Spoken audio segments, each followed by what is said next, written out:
Bir marta payg'ambarimiz shunday deganlar: Allohning shunday bir ismi bor. Kim bu ismni duosida ishlatsa, duosi ijobat bo'lmay qolmaydi.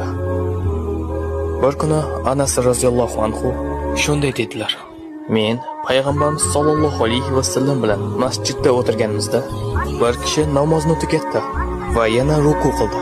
Keyin esa sajda qildi. U sajda qilib bo'lgach shunday dedilar: اللهم إني أسألك بأني أشهد أنك أنت الله لا إله إلا أنت الأحد الصمد الذي لم يلد ولم يولد ولم يكن له كفوا أحد. Va u Allohdan so'rashni davom etdi. Payg'ambarimiz o'girildi va u kishiga shunday dedilar: Sen Allohdan uning eng buyuk ismi bilan so'rading. Agarda kimdir Allohdan shu ism bilan iltijo qilsa, Alloh unga javob beradi. Agar kimdir shu ism bilan nimadir so'rasa, Alloh beradi. Alloh buni ikki xil yo'l bilan qiladi.